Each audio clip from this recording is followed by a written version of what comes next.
come to the garden alone while the dew is still on the roses and the voice I hear. 오늘 이 순간도 하나님의 은혜 가운데 살고 계신가요? 할렐루야, 우리 하나님을 찬양하고요. 여러분이 계신 곳에서 우리 주님과 동행하는 은혜로운 한 날만 되시기를 바랍니다.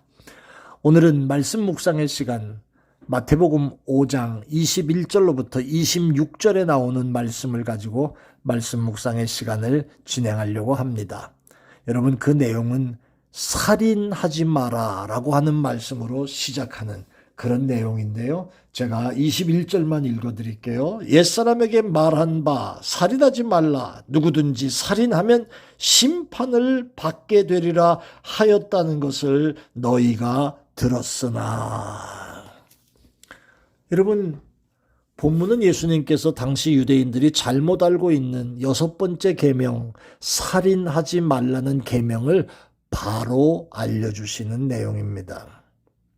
예수님 당시에 서기관과 바리새인들의 잘못은 뭐냐 하면 사람을 꼭 죽여야만 살인이라고 생각했다는 겁니다. 그랬기에 자신들은 계명을 범한 일이 하나도 없는 의로운 자라고 생각하는 거지요. 그런데 예수님께서 오늘 본문 속에서 살인하지 말라라고 하는 이 6번째 계명의 참뜻과 그 취지가 무엇인가를 오늘 가르쳐 주시잖아요. 첫째는 이런 겁니다. 그들의 전에 내려왔던 그 구전대 내려왔던 그 모습이 잘못되었다는 것을 먼저 지적하셨습니다. 21절에 이렇게 말하죠. 옛사람에게 말한 바 살인치 말라. 누구든지 살인하면 심판을 받게 되리라 하였다는 것을 너희가 들었으나. 이 말은 무슨 말이냐면 지금까지 너희가 그렇게 들어왔지만 그거 잘못된 것이다 라는 말씀이나 다름없습니다. 여기서 옛사람은 성경을 기록한 모세나 선지자를 가리키는 것이 아니고요. 그 말씀을 유전을 전해준 사람들을 지금 의미하는 거예요. 그 말을 전해주는 사람들, 예로부터 내려오면서 그 얘기를 전해왔던 사람들에게 너희가 들었지 않냐? 살인하지 말라. 누구든지 살인하면 심판받게 되리라.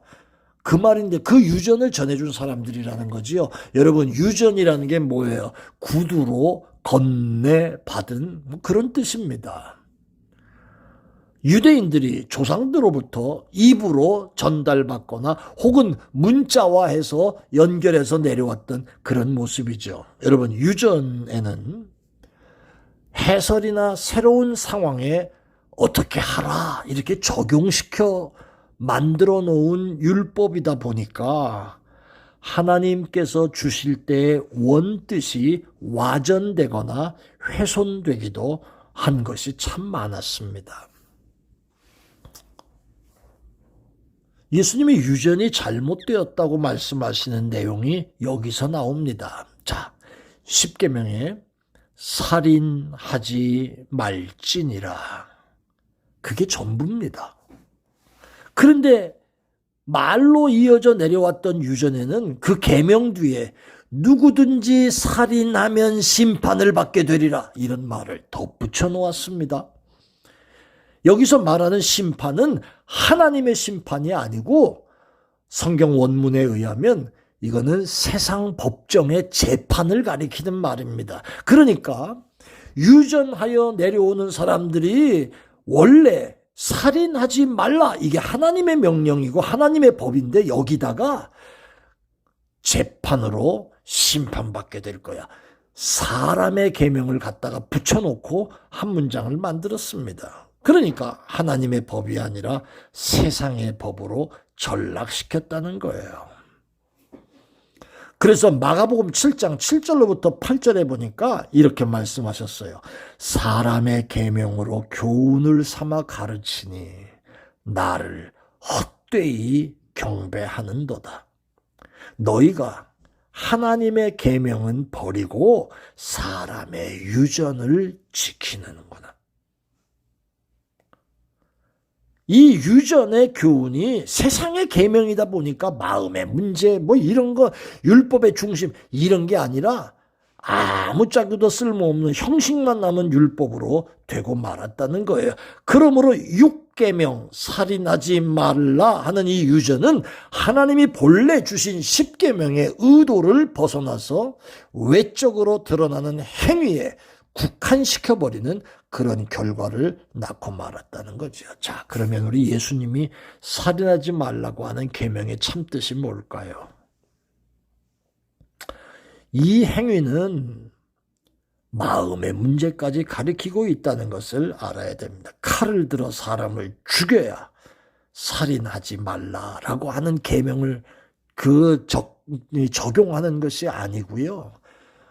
오늘 나오는 본문의 22절, 23절 쭉 읽어보세요. 22절에 나는 너희에게 이르노니 형제에게 노하는 자마다 또 형제에 대하여 라가라고 하는 자, 또 형제를 미련한 놈이라고 하는 자, 심판을 받게 될 것이고 지옥불에 들어가게 될 것이라 지금 그 얘기하고 있습니다. 그러니까 예수님은 마음의 미움도 살인이고 마음의 미움은 세상 법정에서도 문제가 될 뿐 아니라 하나님의 법정에서 큰 문제가 된다고 말씀하시는 거예요. 왜? 살인이라는 건 마음에서부터 시작되는 겁니다. 여기에 미워하는 자는 살인하는 자, 요한 1서 3장 15절에 사도 요한은 말하고 있고요.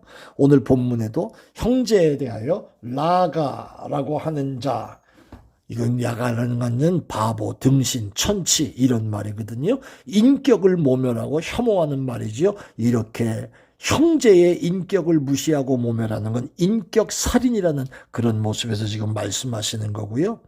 미련한 놈이라 하는 자, 여기서 미련한 것이란 건 IQ가 높고 낮아서 그게 아니고 욕을 가리키죠. 요즘으로 말하면 명예훼손, 명예살인, 그 죄를 지금 말하는 겁니다. 여러분, 이 모든 것들이 형제를 미워할 때 일어나는 일들이잖아요. 서기관과 바리새인들의 마음은 미움으로 가득 찼습니다. 로마 사람들 미워하고요. 사마리아 사람들 멸시하고요. 세리와 창기는 사람으로 치지도 않고 미워했고요. 죄를 미워하는 것이 아니라 죄인을 미워하는 그런 모습이었습니다. 그들은 자기의 죄는 보지 못하면서 남의 허물만 지금 얘기하고 있는 거예요. 심지어 죄와 상관도 없는 우리 예수님까지 십자가에 못 박고 지들은 멀쩡하게 아무것도 아니고 당당한 일을 했다고 떠들고 있는 그런 모습까지 나옵니다. 자, 그럼 마지막으로 살인하지 않고 미워하지 않는다면 그럼 다 된 겁니까? 아니요. 이 정도로는 큰 의미가 없어요. 하나님의 본래 의도는 미워하지 않고 살인하지 않는 게 아니고 서로 화목하고 서로 돕고 사랑하며 살라는 사랑의 법이 율법의 중심이라고 말씀드렸지요. 그 법도로 살라, 그 얘기입니다. 그래서 23절과 24절에 예배드리러 왔다가 네 형제에게 원망 들을 만한 일이 생겼거든 예배드리는 거 잠깐 중단하고 가서 먼저 형제랑 화목하고 와라. 그렇게 말씀하시는 거예요. 사랑하라라고 하는 말씀이죠. 오늘 25절, 26절도 비슷한 내용입니다. 이 말씀에는 시험에 들지 않고 평탄하기를 바라는 하나님의 뜻이 그 속에 있습니다. 살인이나 미워하지 않는다고 다 된 거 아닙니다.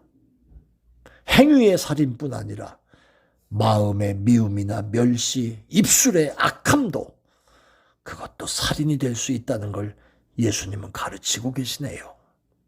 오늘 살인하지 말라, 나랑은 전혀 관계없는 그런 것 일이라고 생각하지 마시고 내가 지금 오늘 주신 말씀 속에 나도 이런 부분이 있지 않는가라고 생각한다면 회개할 일들이 많이 있으리라고 생각합니다.